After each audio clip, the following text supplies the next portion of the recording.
네, 지난주 우리 15장 말씀 한번 살펴봤는데요.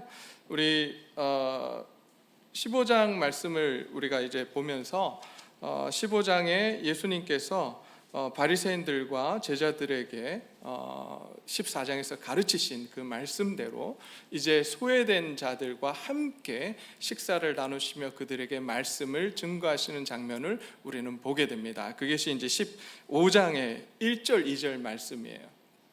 그래서 이 세리와 죄인들이 사회에 소외된 자들이라고 말씀을 드렸고, 그들에게 예수님께서는 하나님 나라의 복음을 증거하고 또한 그들의 친구가 되어주고 그들과 함께 식사를 함으로써 그들 역시도 하나님 나라의 백성임을 선포해 주셨습니다. 이들이 예수님께 나온 이유는 뭐라고 지난주에 말씀을 드렸죠? 왜 나왔습니까? 이들이 이 죄인과 세리들이 예수님 앞에 왜 나왔다 그랬습니까? 말씀을 듣기 위해서 나왔다 그랬어요. 말씀을 사모하고 말씀을 듣기 위해서, 경청하기 위해서 나왔다라고 말씀을 드렸습니다. 그 말씀을 듣고 그들이 어떠한 사람들인지, 얼마나 그들이 죄인인지를 다시 한번 깨닫게 되고, 그러나 그들을 사랑하시는 하나님의 사랑을 깨닫게 되고, 그래서 하나님 앞에 돌아와 그들의 죄를 회개하며 다시 하나님의 백성이 되는 그러한 놀라운 역사가 그들 가운데 있었다라고 말씀을 드렸습니다. 그런데 이와는 반대로 바리새인들은 왜 예수님께 나왔습니까? 예수님 앞에 왜 나왔죠? 예수님 잡기 위해서, 예수님을 죽이기 위해서, 꼬투리 잡기 위해서 나왔다라고 말씀을 드렸습니다. 오늘 이 시간 저와 여러분이 하나님 말씀 앞에서 오히려 꼬투리 잡기 위해서 나온 것이 아니라 하나님 말씀을 경청하고 사모해서 이 자리에 나오신 줄 믿습니다. 그래서 그 하나님의 말씀을 통해서 위로받고 또 격려를 받으며 또 우리가 다시 우리의 삶이 회복되는 놀라운 역사가 이 시간 가운데 일어나기를 소원합니다. 이러한 바리새인들의 불평을 들으시고 죄인들과 함께 하는 예수님을 보며 불평하는 이 바리새인들을 보고 예수님께서는 그들에게 세 가지 비유를 들어주셨습니다. 그 세 가지 비유는 단 하나의 목적을 가지고 단 하나의 내용을 가지고 있었습니다. 그것은 다른 것이 아니라 잃어버린 영혼들을 향한 누구의 마음요? 하나님의 마음을 가르쳐 주셨습니다. 하나님께서 이스라엘을 선택하신 이유가 사실은 무엇입니까? 이스라엘 백성들을 구원하시고 이집트로부터 구원하시고 선택하시고 구원하시고 그들을 하나님의 백성으로 삼으신 이유가 뭐라고 성경에 나옵니까? 그들이 잘나서 선택했습니까? 그들이 너무나도 착하기 때문에, 너무나도 선한 민족이기 때문에, 능력이 있는 민족이기 때문에 하나님께서 이스라엘을 선택하셨습니까? 그렇지 않았습니다.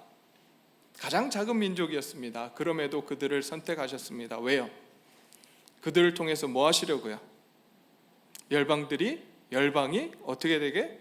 하나님으로 돌아오도록 하기 위해서 그 민족을 선택하셨어요. 그게 놀라운 하나님의 은혜였습니다.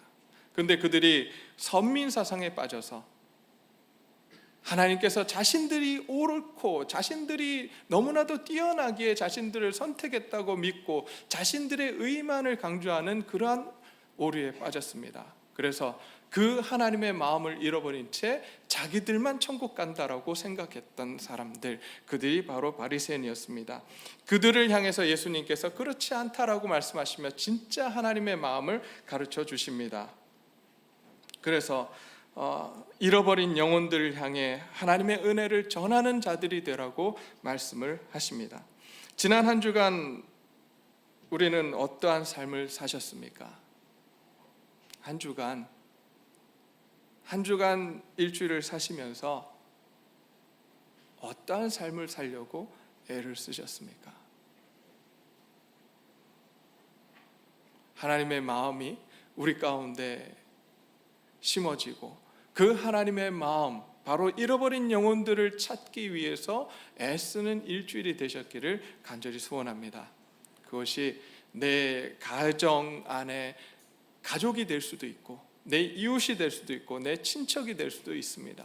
그 영혼들을 바라보면서 하나님께서 이 사람을 구원해 달라고, 이 사람을 하나님 앞에 올려드리는 그러한 노력을 하고 또한 애를 썼던 한 주일이 되셨기를 간절히 소원합니다. 지난주 이렇게 이제 첫 번째 15장에 나오는 첫 번째, 두 번째 비유를 살펴보았고요. 오늘은 마지막으로 나오는 세 번째 탕자의 비유를 한번 살펴보기를 소원합니다. 이 탕자의 비유는 이 앞에 나오는 첫 번째, 두 번째 비유하고는 조금 다른 내용이 나옵니다. 눈치를 채셨겠지만 첫 번째, 두 번째 비유는 잃어버린 영혼, 잃어버린 그 드라크마, 잃어버린 양, 잃어버린 드라크마, 그리고 세 번째는 잃어버린 둘째 아들을 되찾는 장면까지는 똑같습니다. 그리고 잔치를 벌이는 장면까지는 똑같아요. 그런데 세 번째 비유, 돌아온 탕자의 비유에서는 마지막 부분이 등장을 합니다. 그 마지막 부분이 뭡니까? 첫째 아들과 아버지와의 대화하는 장면이에요. 이게 이제 본래 예수님께서 바리새인들에게 말씀하고자 하셨던 그러한 내용입니다. 그 내용을 보게 되면 마지막에 바리새인들에게 하고 싶었던 말씀을 예수님께서 지금 하고 계신데, 그것이 뭐냐면 32절 말씀이에요. 이 동생은 죽었다가 살아났으며 내가 잃었다가 얻었기로 우리가 즐거워하고 기뻐하는 것이 마땅하다라고 말씀하십니다. 예수님께서 지금 잃어버린 영혼들을 지금과 함께, 죄인과 세리들과 함께 하시며 그들과 함께 식사하시는 이 모든 것들이 마땅한 것이다, 너희가 하지 않았기에 내가 지금 하고 있는 것이라고 지금 말씀해 주고 계십니다. 자, 이 내용을 가지고 지금 오늘 이 비유를 한번 살펴보기를 원합니다. 오늘 이 돌아온 탕자의 비유는 너무나도 잘 알고 있습니다. 이 비유 안에 등장인물이 주요 등장인물, 이 세 명이 등장합니다. 누굽니까? 네, 자, 첫 번째 누구요? 작은 아들, 그죠? 순서대로 한번 가보죠. 작은 아들이 등장하고요. 두 번째는요? 네? 아버지. 세 번째는요? 첫째 아들.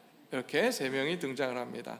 자, 오늘 첫 번째 등장하는 둘째 아들부터 한번 살펴보도록 하겠습니다. 자, 오늘 둘째 아들을 살펴보면 이 아들은 한마디로 요약하면 어떤 아들입니까? 망난이에요. 네. 말도 되지 않는 그러한 요구를 아버지께 하고 있습니다. 자, 12절 말씀 한번 볼까요? 12절입니다. 둘째가 아버지에게 말하되 아버지여, 재산 중에서 내게 돌아올 분깃을 내게 주소서 하는지라. 자, 여기서 분깃이라고 하는 건 뭘 이야기하는 거냐면 유산이에요. 유산을 주십시오. 자, 제가 우리 아버지 돌아가시지 않았는데 아버지 재산이 다 내 것이 나한테 주십시오. 이러면 어떤 일이 일어날까요? 네, 상상을 해도 뻔합니다. 일단 아버지 젊으셨을 때는 맞아 죽었겠죠, 저는. 여러분, 이 장면이 이거예요. 지금 오늘 분깃 달라고 작은 아들이 아버지께 나와서 당당하게 요구하고 있습니다. 내게 돌아올 유산을 나에게 주십시오. 여러분, 이게 말이 되지 않는 이야기예요. 유산이라고 하는 건 아버지가 돌아가셨을 때 자녀들에게 주어지는 겁니다. 왜냐하면 여러분, 이 아들이 아버지의 재산이 모아지는데 노력을 했습니까? 아니에요. 아무런 노력을 하지 않았습니다. 이건 아버지 거예요. 아버지 건데 마치 그것이 자기 것인 양 아버지에게 달라고 요구합니다. 어이가 없어요. 이건 완전히 불효자식이에요. 이런 아들이 있을 수 없어요. 성경은 이런 아들을 어떻게 하라고 이야기하고 있냐면 돌로 쳐서 죽이라고 이야기합니다. 그런 아들이 바로 오늘 본문에 나오는 둘째 아들입니다. 둘째 아들이 상속받을 분량은 이제 아들이 둘 있다고 했을 때 첫째 아들은 3분의 2를 가져가게 되고요, 둘째 아들은 3분의 1에 해당하는 양을 가져가게 됩니다. 그것은 토지뿐만 아니라 양과 가축이었겠죠. 자, 이 모든 것을 아버지가 줍니다. 그러자 둘째 아들이 어떻게 합니까? 오늘 본문을 보게 되면 13절에 둘째 아들이 재물을 다 모아 가지고 먼 나라로 가서 허랑방탕하여 그 재산을 낭비하였더니, 이렇게 되어 있습니다. 여러분, 우리는 항상 이 둘째 아들을 바라보면서 허랑방탕하게 산 것에 대해서 굉장히 우리가 비판하고, 그런 나쁜 놈이 어딨냐라고 생각을 하지만, 사실 이 둘째 아들의 가장 악한 죄는 뭐냐면, 아버지의 앞에서는 말씀을 드렸지만, 아버지의 유산을, 아버지가 돌아가시지 않았음에도 불구하고 아버지 것을 달라고 요구하고 그것을 다 팔아가지고 간 거예요. 여러분, 가축도 팔고요, 땅도 팔았습니다. 원래 땅은 하나님께서 팔지 못하게 하셨어요. 특별한 일이 없는 한은 그 땅을 팔 수 없다라고 말씀하셨음에도 불구하고 이 둘째 아들은 땅이며 뭐며 다 팔아서 다 돈으로 만들어서 그것을 가지고 어디로 갑니까? 먼 나라로 갔습니다. 여러분, 왜 먼 나라로 갔을까요? 여기서 지금 먼 나라라고 하는 건 이국 땅입니다. 이국 땅으로 갔다는 건 아버지가 간섭할 수 없는 곳, 그곳으로 간 거예요. 제가 뭐 아시는 분들도 계시겠지만, 제가 저희 아버지가 저를 대학교 때까지 지금 뭐라고 그러죠? 통금 시간이라고 하나요? 예, 그걸 정해 주셨어요. 대학교를 들어갔는데 이제 대학생이 됐으니까 10시까지 들어오라고 하시더라고요. 밤 10시까지. 2학년 때가 되면 좀 나아지려나 했더니 그때도 10시까지 들어오라고 하시더라고요. 제가 이제 대학교 마치고 군대를 가려고 생각을 하고 있었기 때문에 3학년이 됐는데 그때도 10시더라고요. 야, 이거 도저히 못 찾겠다. 그리고 자유를 찾아서 떠나자 그러고 간 곳이 군대였습니다. 군대 갔더니 간섭이 더 심하더라고요. 아마 둘째 아들도 아버지의 그 간섭이 없는 그러한 곳으로 가려고 했던 것 같아요. 그래서 먼 나라로 떠나버립니다. 아버지의 영향력이 끼쳐지지 않는 먼 나라로 도망가요. 먼 나라로 도망가서 거기서 허랑방탕하게 자기가 원하는 삶을 살아갑니다. 근데 재물이라고 하는 것이 한계가 있죠. 그렇게 살다 보면 자기가 가지고 있던 돈이 다 없어집니다. 다 없어지자 때마침 어떤 일이 일어났느냐, 그곳에 흉년이 들기 시작합니다. 얼마나 그 흉년이 심했던지 먹을 거리가 없어요. 아무것도 먹을 게 없습니다. 그래서 이 둘째 아들이 할 수 있었던 일은 단 하나였어요. 돼지를 치는 일이었습니다. 그리고 돼지를 치면서 거기서 밥을 먹고자 했는데 먹을 수가 없어요. 음식을 주지도 않고, 그래서 돼지가 먹는 주염 열매를 먹으려고 했지만 그것도 여의치 않았다라고 오늘 성경 본문은 이야기를 합니다. 그러자 이 둘째 아들이 생각을 합니다. 이런 고난 가운데 들어가자 이 둘째 아들이 드디어 생각을 하기 시작합니다. 내 아버지 집은 그토록 좋은데 내가 왜 여기 와서 이 고생을 하고 있는가라고 하는 그의 자신의 상황을 들여다보기 시작합니다. 그리고 이제 이 둘째 아들이 이 아버지께 돌아가기로 마음을 먹고 이렇게 생각을 합니다. 17절 말씀입니다. 내 아버지에게는 양식이 풍족한 품꾼이 얼마나 많은가. 나는 여기서 줄여 죽는구나. 내가 일어나 아버지께 가서 이르기를, 아버지, 내가 하늘과 아버지께 죄를 지었사오니 지금부터는 아버지의 아들이라 일컬음을 감당하지 못하겠나이다. 나를 품꾼의 하나로 보소서 하리라 하고 이제 돌아가기로 결정을 합니다.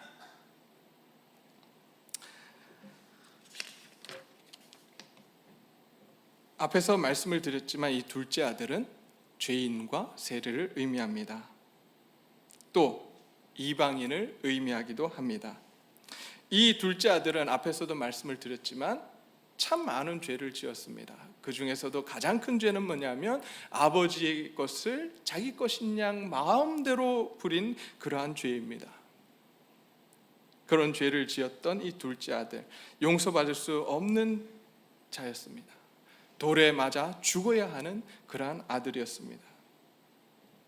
그런데 이 죄인과 세리들이 세리와 죄인들이 예수님의 말씀을 듣자 그들의 상황을 보게 됩니다. 이 둘째 아들처럼 예수님의 말씀을 듣자 자기가 어떤 죄를 지었는지 어떤 상황이 있는지 보게 되고, 이 상황을 보게 되자 하나님 앞에서 그들의 죄를 회개하게 됩니다. 그리고 또 하나 말씀을 통해서 깨닫는 게 뭐냐면 그들을 여전히 사랑하신다라고 하는 사실이었어요. 그리고 그 사랑 앞에 반응하기 시작합니다. 우리는 어떤 사람들입니까? 저와 여러분은 어떤 사람들입니까? 구원받을 만한 자격이 있는 사람들입니까? 저는 아니에요. 아까도 말씀드렸잖아요. 네. 저는 정말 구원받을 만한 자격을 논한다면 저는 그럴 자격이 없습니다. 여기 저를 너무나도 잘 아시잖아요. 어렸을 때부터 저 여기서 자라왔으니까 저에 대해서 너무나도 잘 아시고, 저도 여러분들을 너무나도 잘 압니다. 우리는 구원받을 만한 자격이 없었어요. 그런데 하나님이 은혜로 우리를 구원하셨습니다. 우리가 말씀 가운데 우리 자신들을 뒤돌아보는 시간을 갖기를 소원합니다. 내가 어떤 사람이었나? 내가 지금 어떤 사람인가? 우리 자신들을 끊임없이 돌아보기를 소원합니다. 양복을 입고 거룩한 척 서 있는 저도 죄인이에요. 아마 이 자리에 계신 분들 중에 거룩하게 앉아 있지만 우리가 얼마나 죄인인지 스스로는 너무 잘 알고 계실 거예요. 그런데 이 죄인, 이 둘째 아들을 품으시는 아버지가 계십니다. 그것이 두 번째 등장하는 아버지예요. 하나님이 얼마나 우리를 사랑하셨는지 모릅니다. 여러분, 오늘 이 탕자의 비유 속에서 주인공이 누구라고 말씀하셨죠? 주인공이 누구라고 제가 말씀드렸습니까? 둘째 아들? 첫째 아들? 아버지예요. 우리가 이 본문 속에서 아버지가 무슨 일을 하셨는지 우리가 한번 살펴보기를 소원합니다. 자, 첫 번째, 아까 말씀드렸잖아요. 아버지가 돌아가시지 않았는데 유산을 줄 수 있습니까? 없습니까? 없어요. 근데 오늘 아버지는 어떻게 하십니까? 12절 말씀 어떻게 했죠? 아버지가 그 살림을 각각 나눠 주었어요. 첫째 아들에게도 둘째 아들에게도 그 재산을 나누어 줍니다. 여러분, 만약에 아들이 그런 요구를 하면 사실은 동네에 데리고 나와가지고 내 아들이 이런 불효막심한 아들입니다 라고 공개적으로 이야기하고 돌에 맞도록 하거나 아니면 돌아오도록 해야 되는데, 이 아버지는 그냥 아무 말 없이 그것을 나누어 줍니다. 이해가 되지 않아요. 어쩌면 우리가 생각할 때 바보 같은 아버지라고 생각할지 모르겠습니다. 어떻게 이렇게 바보 같은 아버지일까? 아들이 그걸 가지고 가서 허랑방탕에 쓸 걸 알았을까요? 몰랐을까요? 알았어요. 그럼에도 그걸 줍니다. 여러분, 이 상황 속에서 우리가 아버지의 행동을 표현할 수 있는 단어가 있다면 그것은 바로 이 단어일 것입니다. 은혜예요. 사랑이에요.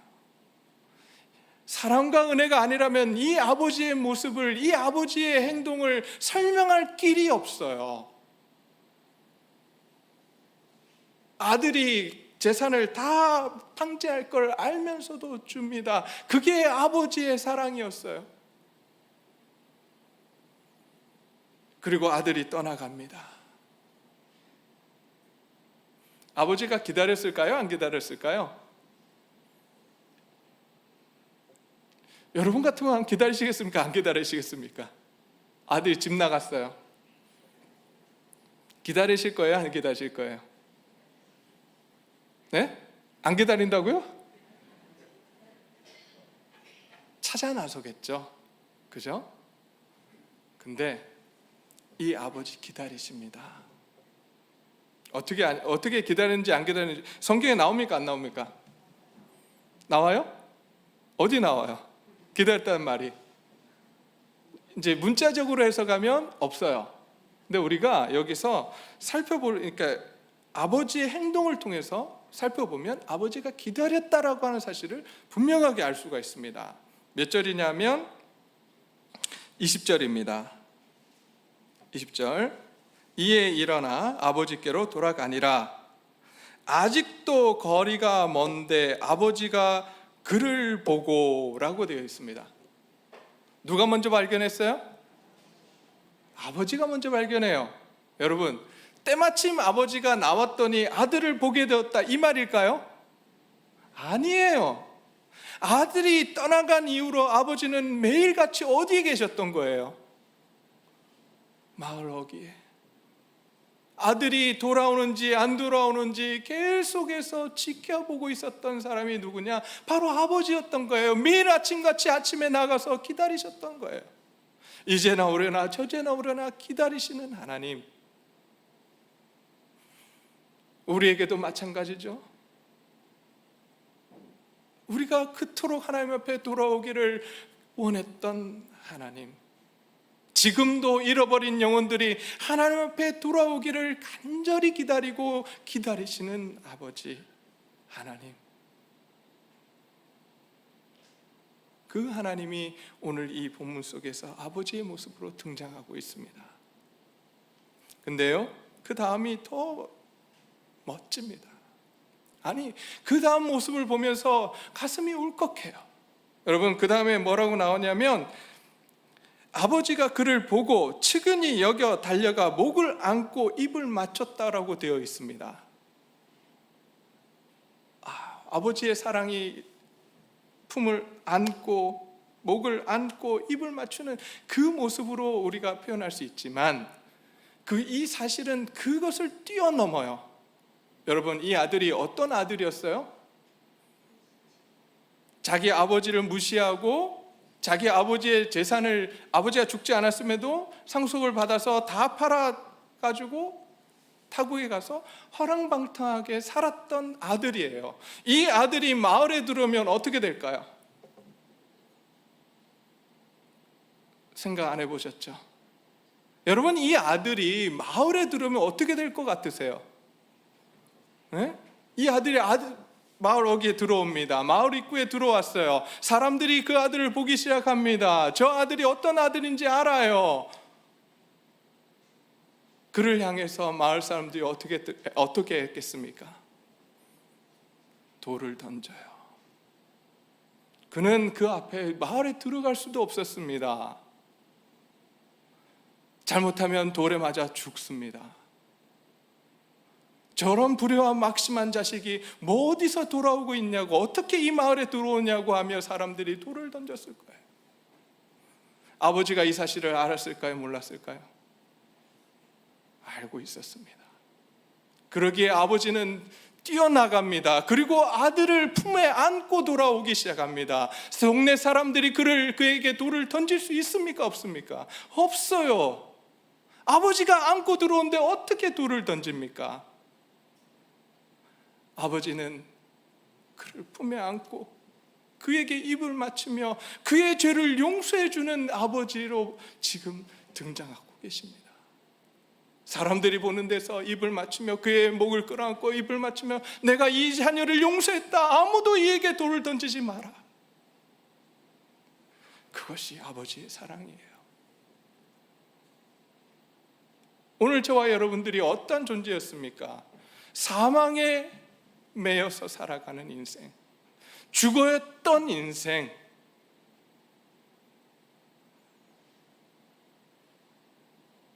그런데 누가 우리를 대신해서 죽으셨어요?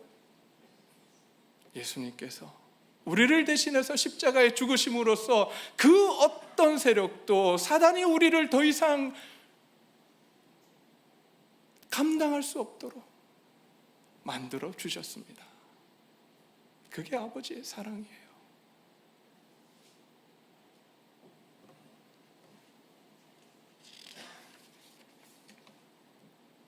이제 그 아들을 데리고 들어옵니다.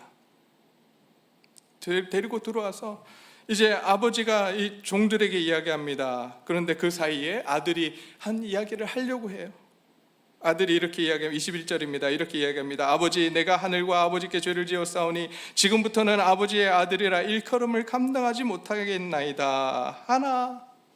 이런 이야기 합니다. 앞에서 했던 이야기, 그래서 종으로 삼아 주십시오, 품꾼 중에 하나로 삼아 주십시오 이야기하려고 하는데 아버지가 불쑥 끼어들어서 이렇게 이야기합니다. 종들에게 이르되 제일 좋은 옷으로 내어다 입히고 손에 가락지를 끼우고 발에 신을 신겨라.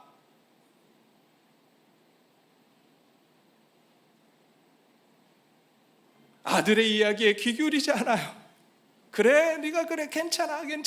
이제 너는 이제부터 내가 너를 용서했고 이제는 다시 내 아들로 삼을 거야 라고 하는 표현이 뭐냐면 오늘 여기 나온 이 이야기입니다. 좋은 옷을 내어다 입히고 손에 가락지를 끼우고 발에 신을 신기라는 거예요. 여러분, 가락지는 그냥 가락지가 아닙니다. 이 아들로서 내 아들을 표시하는, 자녀라고 하는 표시의 반지였어요.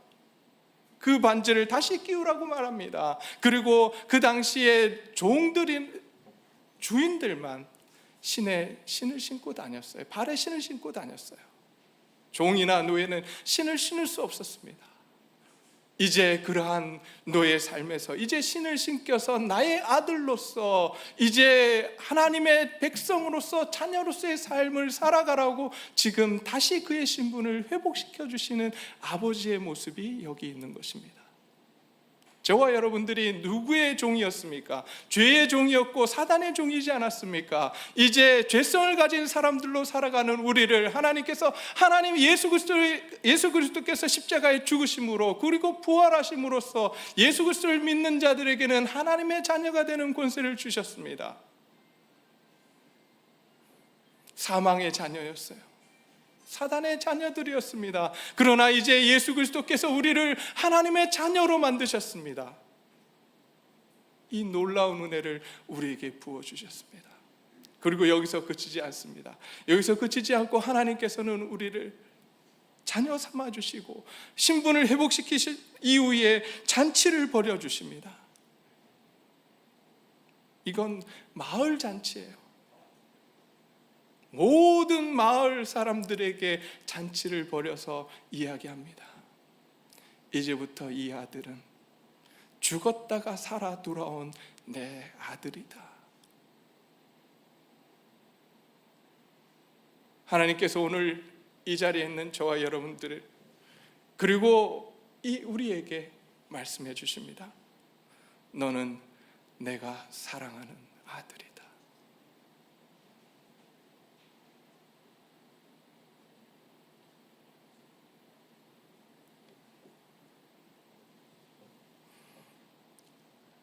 오늘 이 사실을 깊이 깨닫고 돌아가는 저와 여러분들이 되시기를 소원합니다. 아버지가 우리를 얼마나 사랑하시는지, 십자가의 죽으심으로써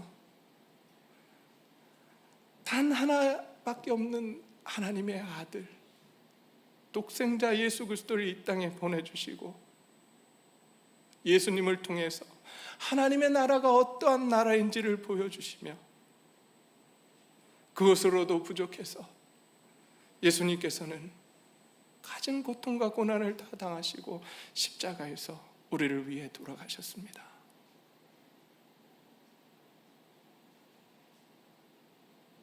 그리고 성경대로 3일 만에 부활하셨어요.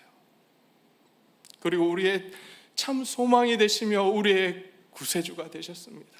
우리의 삶의 주인이 되셨습니다. 우리가 이런 놀라운 은혜를 받았습니다. 어떤 분들 이렇게 이야기합니다. 목사님 설교가 맨날 은혜래요. 그 재미없대요. 여러분, 은혜 빼놓고 우리가 무엇을 이야기할 수 있겠습니까? 그리스도인들에게 은혜를 빼놓고 나면 무엇을 이야기할 수 있냐고요.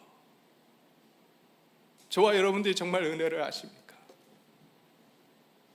정말 은혜를 안다면 우리가 이렇게 살 수 없어요. 정말 하나님의 은혜가 우리 눈앞에서 펼쳐진 그 놀라운 사건이 우리 마음 가운데 새겨졌다면 우리가 어떻게 이렇게 살아갈 수 있겠습니까?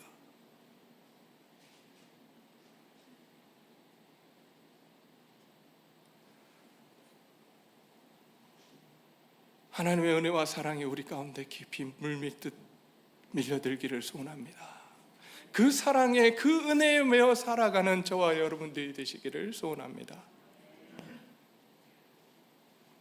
근데 이 은혜와 사랑을 잊어버리고 살아가는 한 사람이 있었습니다. 그 사람은 첫째 아들이었어요. 둘째 아들이 모든 걸 다 팔고 가자, 아버지는 날마다 앞에서 아들을 기다리고 있었습니다. 그런데 그 아버지의 마음을 헤아리지 않았던 첫 번째 아들, 만약에 그 아버지의 마음을 알았다면 이 첫 번째 아들이 어떤 행동을 했을까요? 어떤 행동을 했을까요? 둘째 아들 찾으러 갔어야죠. 안 가요. 안 가요. 자기 일만 합니다. 나만 잘 되면 된다고 생각을 합니다. 나만 괜찮으면 된다고. 나만 예수 믿으면 되지 뭐 옆 사람까지 생각하냐고.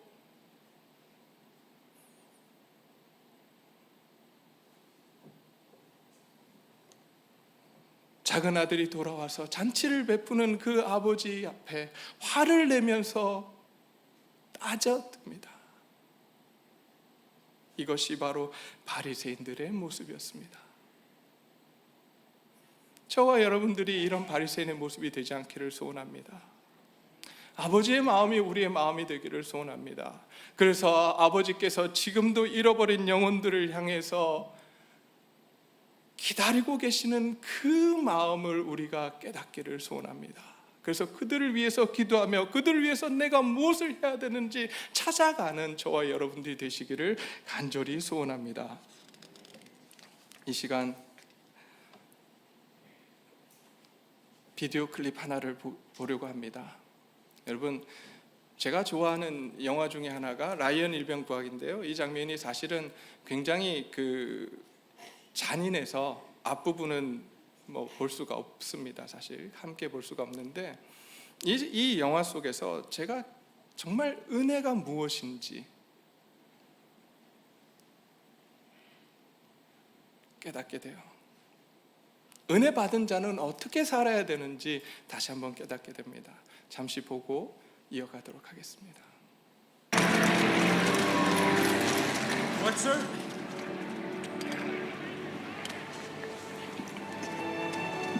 James, earn this. Earn it.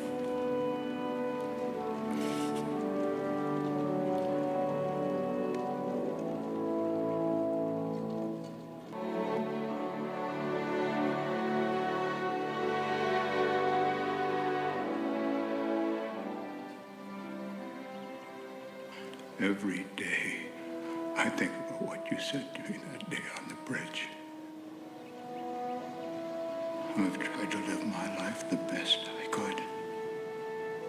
I hope that was enough. I hope that at least in your eyes, I've earned what all of you have done for me.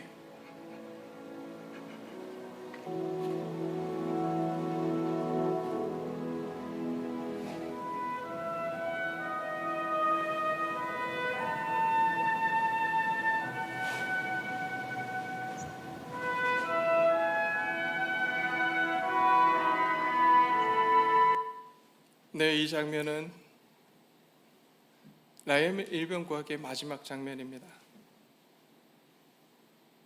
라이언 일병이라는 한 사람이 있었는데 이 사람에는 네 명의 형제가 있었어요. 근데 네 명의 형제 중에 이 2차 세계대전 때 3명이 죽습니다. 그리고 마지막 한 명, 이 라이언 일병이 살아남아 있는데 그 사실을 알게 된 미국 정부가 이 라이언 일병을 구하라는 명령을 하달을 합니다. 살아서 집으로 복귀시키라고. 한 소대가 이 라이언 일병을 구하기 위해서 전쟁 한참 전쟁 중인 그 안으로 들어가게 됩니다. 그리고 이 한 사람을 살려내기 위해서 한 소대가 다 죽게 됩니다. 그리고 그 죽음의 모습을 보고 있던 이 라이언 일병, 자기 하나 살리자고 죽어간 그들의 모습을 보며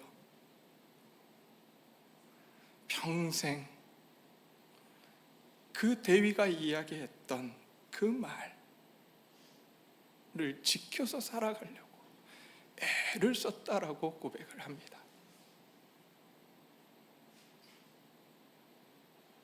우리는 예수님의 죽으심이, 십자가의 죽음이 하나의 신화처럼, 하나의 그냥 이야기처럼 우리는 생각을 합니다. 그렇지 않습니다.